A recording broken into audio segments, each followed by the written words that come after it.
क़यामत की बड़ी अलामतों में से एक अलामत है याजूज और माजूज। ये याजूज माजूज एक कौम है।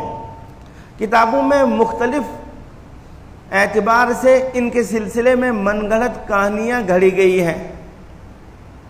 बस इतना है कि ये इंसान हैं, ये खाते हैं और पीते हैं, लेकिन इनकी सिफत दरिंदाना है। ये जालिम है, इंसानों पर हमला करते हैं और तकलीफ़ देते हैं और अपनी ज़िंदगी अलग से गुजारते हैं ये इंसान।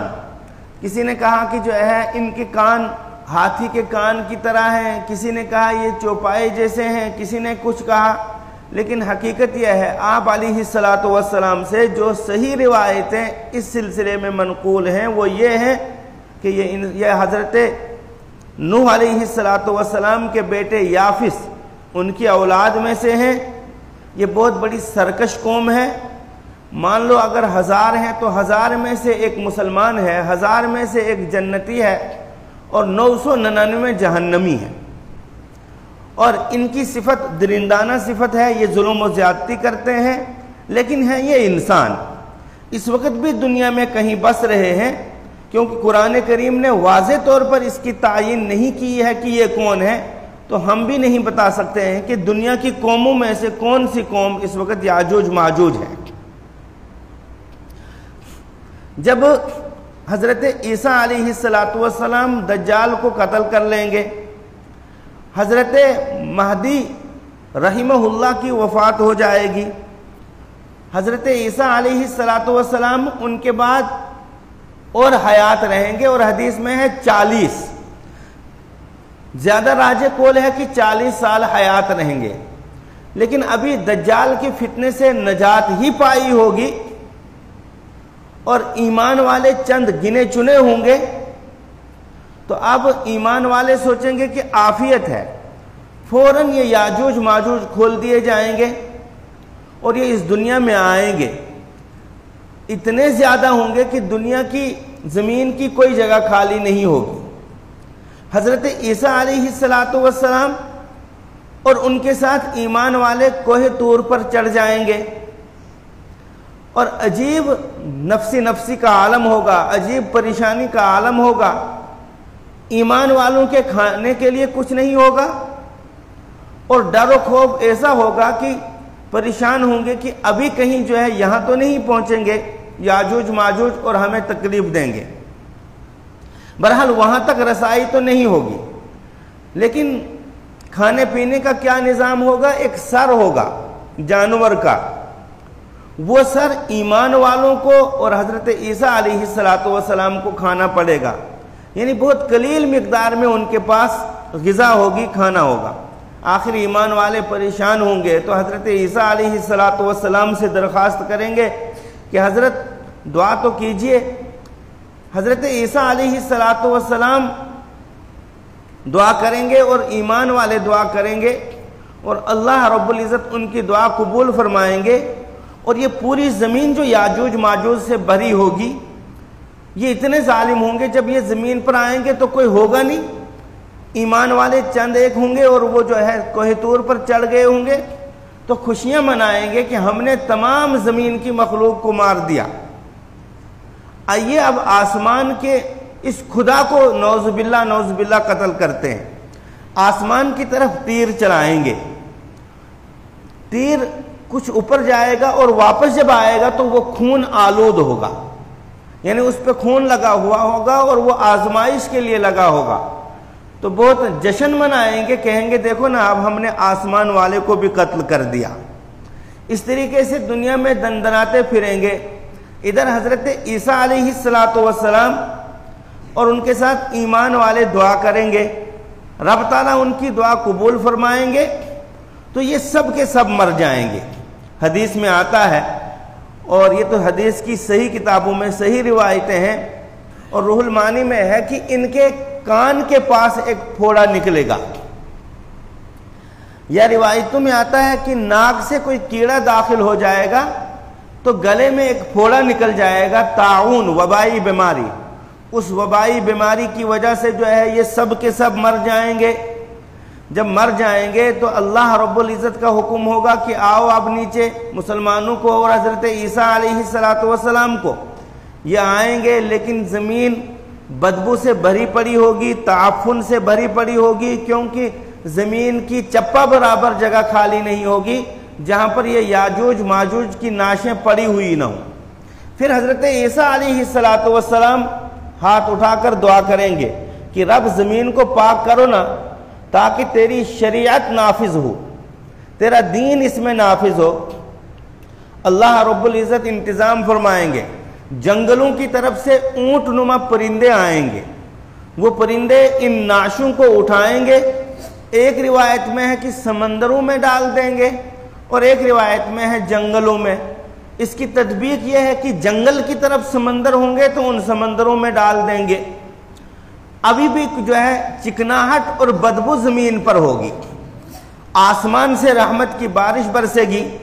आप अलैहिस्सलातु वस्सलाम का इरशाद है, न कोई देहात बाकी रहेगा, न कोई शहर बाकी रहेगा, न कोई गली और कूचा।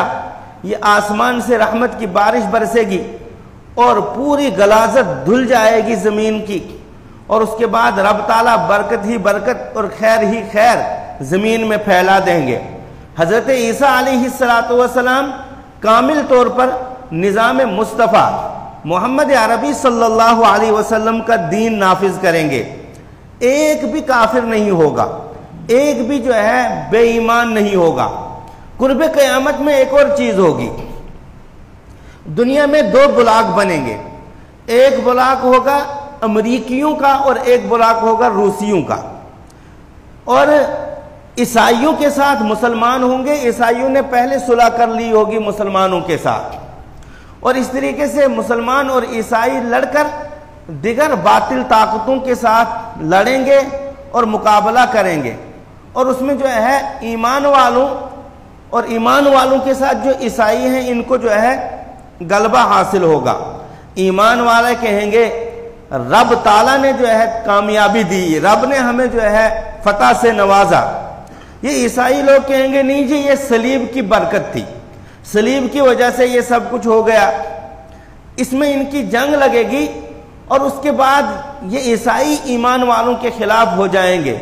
जैसे आमतौर से आज के दौर में मुसलमान यूज एंड थ्रो बन चुका है, हर बातिल ताकत इसको इस्तेमाल करती है, अपना फायदा उठाने के बाद फिर साइड कर देती है। इस तरीके से ईसाई मुखालिफ हो जाएंगे ईमान वालों के, और इनके दरमियान आपस में जंग छिड़ जाएगी। इस जंग का फैसला भी हजरत ईसा अलैहिस्सलातु वस्सलाम इस दुनिया में आने के बाद करेंगे। खिंजीर को हराम कर देंगे और तमाम के तमाम अहले किताब को कत्ल कर देंगे। यह ऐलान होगा कि दीन हक मोहम्मद अरबी सल्लल्लाहु अलैहि वसल्लम का दीन होगा, और आखिरत कुर्ब क़यामत में हजरत ईसा अलैहिस्सलातु वस्सलाम दीन मोहम्मद सल्लल्लाहु अलैहि वसल्लम की आबियारी करेंगे। इतनी खैर होगी, इतनी बरकत होगी, इतनी बरकत होगी कि गरीब से गरीब आदमी को भी अच्छा खासा खाना मिलेगा, कपड़ा मिलेगा, रहने का मकान मिलेगा। उसके पीछे पीछे लोग घूमेंगे ज़कात लेकर, वो ज़कात को कबूल नहीं करेगा। हदीस शरीफ में आता है कि अनार इतना बड़ा होगा कि 100 आदमी उसके छिलके के नीचे साया हासिल करेंगे। एक बकरी के दूध को एक महल्ला इस्तेमाल करेगा, गाय के दूध को एक गांव इस्तेमाल करेगा, और ऊंटनी के दूध को एक बहुत बड़ी जमात इस्तेमाल करेगी। तब भी जो है वो खत्म नहीं होगा। और गंदुम जो होगी अंगूर के दाने के बराबर बड़े बड़े दाने होंगे। ये होगी निज़ाम मुस्तफ़ा सल्लल्लाहु अलैहि वसल्लम के नाफिज करने की बरकत, कि दुनिया में जो है निज़ाम मुस्तफ़ा नाफिज होगा, शरीयत ही शरीयत होगी, शरीयत के बरखिलाफ ज़र्रा बराबर कोई अमल नहीं किया जाएगा। अल्लाह रब्बुल इज़्ज़त ज़मीन पर बरकतें नाजिल फरमाएंगे। अमन इतना होगा कि एक छोटे बच्चे के गले में सांप लिपट जाएगा लेकिन वो उसको काटेगा नहीं। अमन इतना होगा कि शेर पहरा करेगा बकरियों का।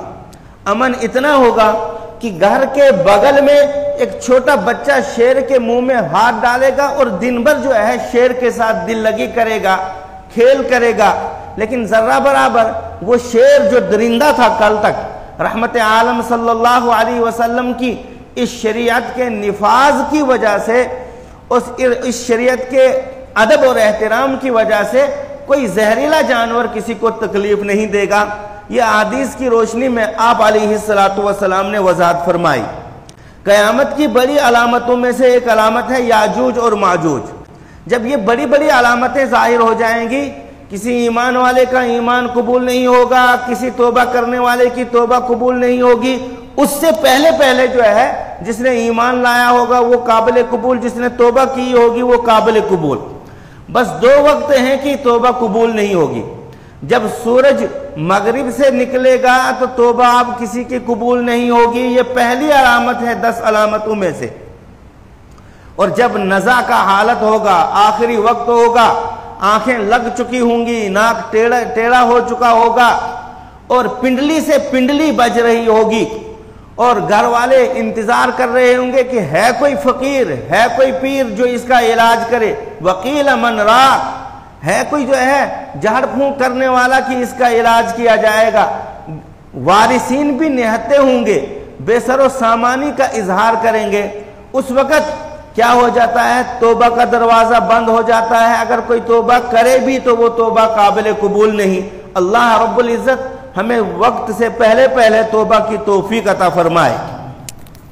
रब ताला ने इसी को बयान फरमाया कि कब लौटेंगे वो लोग जो मर चुके हैं या जिनको हमने हलाक किया है, हत्ता यहां तक के इज़ा फुतिहत, जब खोल दिए जाएंगे याजूज व माजूज, याजूज और माजूज, वहुम मिन कुल्ली हदबिन, वो हर ऊंची जगह से, हर ऊंचे टीले से, यनसिलून, तेजी से चलते होंगे, तेजी से दौड़ते होंगे, पस्त कद के होंगे, ठिकने होंगे और इतने होंगे कि जो है फिसल कर चलेंगे और बहुत ज्यादा तादाद में भी होंगे। वक्तरबल वादुल हक, करीब हो जाएगा हक वादा, मुराद है कयामत। फइज़ा हिय शाखिसतुन, तो हालत क्या होगी लोगों की, तो अचानक किस्सा ये है, वाकया ये है कि खुली की खुली रह जाएंगी अबसारुल लज़ीना, उन लोगों की आंखें, कफरू जिन्होंने कुफ्र किया। और क्या कहेंगे उस वक़्त, या वैलना, हाय हम पर अफसोस, कद कुन्ना, तहकीक थे हम, फी गफलत मिन हाजा, इस सिलसिले में गफलत में, बल कुन्ना ज़ालिमीन, बल्कि हम जालिम थे। अल्लाह रब्बुल इज़्ज़त तौबा का दरवाज़ा बंद होने से पहले हमारी तौबा कबूल, हमें तौबा करने की तौफीक अता फरमाए और हमारी तौबा कबूल फरमाए और हमें सही मानों में अपना फरमाबरदार बंदा बनने की तौफीक अता फरमाए। इसके लिए इंसान को दुआ करनी चाहिए कि अल्लाह रब्बुल इज़्ज़त मेरी दुनिया को भी संवार दे और आखिरत को भी संवार दे और मेरे तमाम तर मसाइब जो है अल्लाह रब्बुल इज़्ज़त हल फरमा दे। दुआ करनी चाहिए, रब ताला दुआएं सुनता है। सुबहान रब्बिका रब्बिल इज़्ज़ति अम्मा यसिफून व सलामुन।